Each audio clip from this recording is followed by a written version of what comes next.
காதன் news நேயர்களுக்கு வணக்கம். நான் பத்மாவதி. விரிவான செய்திகளை பார்ப்பதற்கு முன் தலைப்புச் செய்திகளை பார்க்கலாம். மராட்டிய மாமன்னர் சத்ரபதி சிவாஜியின் 395வது பிறந்த நாள் விழா. சிவாஜியின் வீரமும் தொலைநோக்கு தலைமையும் சுயராஜ்யத்திற்கு அடித்தளமிட்டதாக பிரதமர் மோடி புகழாரம். தமிழ் தாத்தா உவே சுவாமிநாத ஐயரின் செம்பனி தமிழுள்ள மட்டும் நன்றியோடு போற்றப்படும்.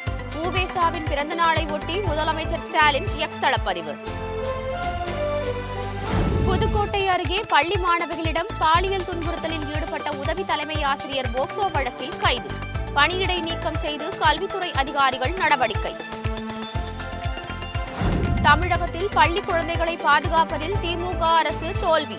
பள்ளி கல்வித்துறை அமைச்சர் பதவி விலக பாஜக மாநில தலைவர் அண்ணாமலை வலியுறுத்தல். தமிழகத்தில் மத்திய பாஜக அரசின் மும்மொழி கொள்கைக்கு வலுக்கும் எதிர்ப்பு. வீட்டு வாசலில் கோலம் போட்டு பொதுமக்கள் நூதன போராட்டம். தங்கம் விலை சவரனுக்கு மீண்டும் 44,000 ரூபாயை தாண்டியது. கவலையில் ஆழ்ந்த நடுத்தர மக்கள். இனி தொடர்வது விரிவான செய்திகள்.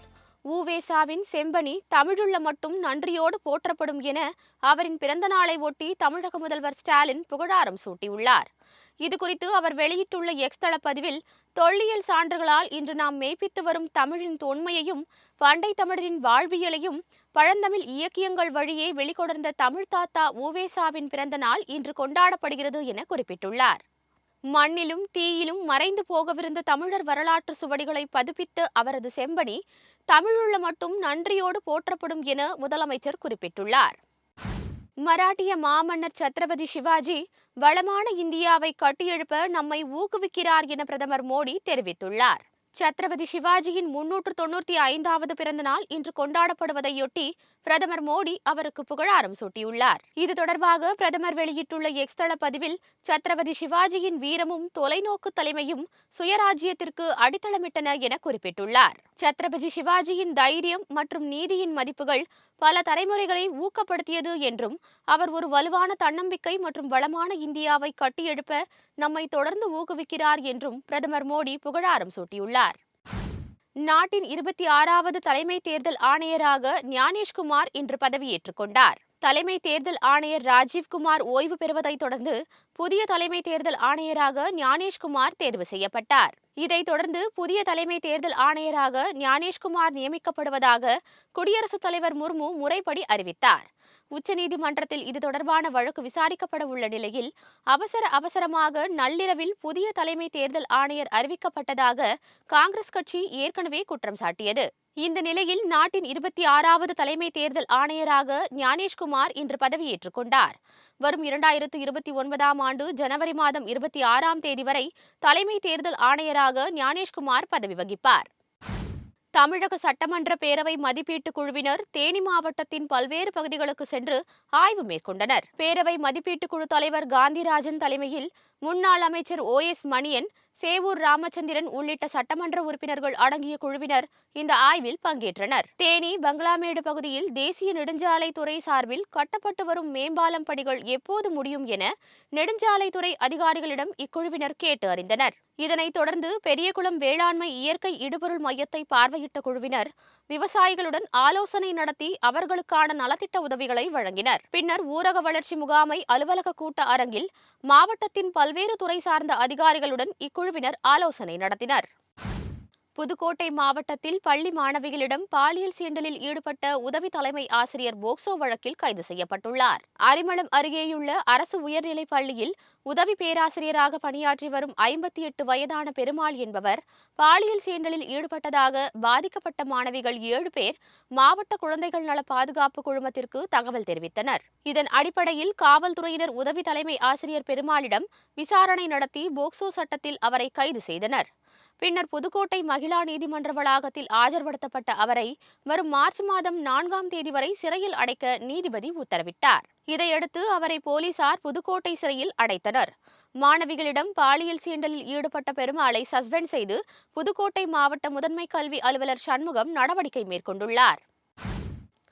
தமிழகத்தில் பள்ளி செல்லும் பெண் குழந்தைகளுக்கு பாதுகாப்பதில் திமுக அரசு முற்றிலுமாக தோல்வியடைந்து விட்டதாக பாஜக மாநில தலைவர் அண்ணாமலை குற்றம் சாட்டியுள்ளார். இதுகுறித்து அவர் வெளியிட்டுள்ள எக்ஸ் தள பதிவில், புதுக்கோட்டை மாவட்டம் அரசு பள்ளியில் மாணவிகள் 7 பேருக்கு பாலியல் தொல்லை அளித்த பள்ளி உதவி தலைமை ஆசிரியர் கைது செய்யப்பட்டிருப்பதை சுட்டிக்காட்டியுள்ளார். இத்தனை தொடர் குற்றங்களுக்கு பிறகும் பள்ளி மாணவ மாணவியர் பாதுகாப்பை உறுதி செய்ய எந்த நடவடிக்கையும் எடுக்கப்படவில்லை என குற்றம் சாட்டிய அவர், இனியும் பள்ளி கல்வித்துறை அமைச்சர் அன்பில் மகேஷ் அமைச்சராக தொடர தகுதியோ தார்மீக உரிமையோ இல்லை என விமர்சித்துள்ளார். உடனடியாக அன்பில் மகேஷ் பதவி விலக வேண்டும் என வலியுறுத்தியுள்ள அண்ணாமலை, உடனடியாக பள்ளி கல்வித்துறைக்கு திறமையான, குழந்தைகள் நலனில் அக்கறை கொண்ட வேறு ஒருவரை அமைச்சராக நியமித்து பள்ளி குழந்தைகள் பாதுகாப்பை உறுதி செய்ய வேண்டும் என முதலமைச்சர் ஸ்டாலினை அண்ணாமலை கேட்டுக் கொண்டுள்ளார்.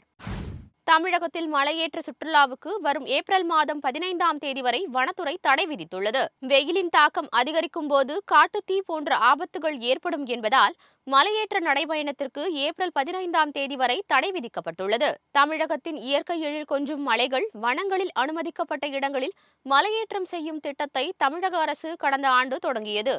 இணையதளத்தில் பதிவு செய்து நீலகிரி, கோவை, திருப்பூர், சேலம், தேனி, மதுரை, திண்டுக்கல் உள்ளிட்ட மாவட்டங்களில் 40 இடங்களில் ட்ரக்கிங் எனப்படும் மலையேற்றம் செய்யும் திட்டம் நடைமுறையில் இருந்து வருகிறது. மத்திய பாஜக அரசின் மும்மொழி கொள்கை மற்றும் தமிழகத்திற்கான நிதி பகிர்வில் பாரபட்சம் காட்டப்படுவதற்கு எதிராக ஈரோட்டில் பொதுமக்கள் தங்கள் வீட்டு வாசலில் கோலமிட்டு நூதன முறையில் எதிர்ப்பு தெரிவித்தனர். ஈரோடு மாநகராட்சிக்கு உட்பட்ட 43வது வார்டு, திருப்பதி கார்டன், ரங்கம்பாளையம், வீட்டு வசதி வாரிய குடியிருப்புகள் ஆகிய பகுதிகளில் வசிக்கும் பெண்கள், நீதி எங்கே, தமிழ்நாட்டை வஞ்சிக்காதே, எங்கள் உரிமை எங்கள் கல்வி போன்ற வாசகங்கள் அடங்கிய கோலங்களை வரைந்து தங்கள் எதிர்ப்பை வெளிப்படுத்தினர். இந்த கோல போராட்டம் அப்பகுதி மக்களின் கவனத்தை வெகுவாக ஈர்த்தது. கிருஷ்ணகிரி மாவட்டம் மத்தூர் அருகே நடைபெற்ற எருதுவிடும் விழாவை ஏராளமானோர் ஆரவாரத்துடன் கண்டுகளித்தனர். மத்தூரை அடுத்துள்ள பெருகோணப்பள்ளி கிராமத்தில் நடைபெற்ற எருதுவிடும் விழாவில் பர்கூர், கிருஷ்ணகிரி, காவேரிப்பட்டினம் உள்ளிட்ட பல பகுதிகளில் இருந்து 300க்கும் மேற்பட்ட காளைகள் களமிறக்கப்பட்டன. கிராமத்திற்கே உரிதான இந்த விழாவில் காளைகள் ஒன்றன் பின் ஒன்றாக துள்ளி குதித்து சீறி பாய்ந்த போதும் வீரர்கள் அவற்றை விரட்டி பிடிக்க முயன்ற காட்சியை பார்வையாளர்கள் ஆரவாரத்துடன் கண்டுகளித்தனர். புகழ்பெற்ற திருச்செந்தூர் சுப்பிரமணிய சுவாமி கோவிலில் நடிகரும் பாடலாசிரியருமான பா. விஜய் இன்று சுவாமி தரிசனம் செய்தார். முருகனின் அறுபடை வீடுகளில் 2ஆம் படை வீடாக போற்றப்படும் திருச்செந்தூர் கோவிலுக்கு நாள்தோறும் ஏராளமான பக்தர்கள் தரிசனம் செய்ய வருகின்றனர்.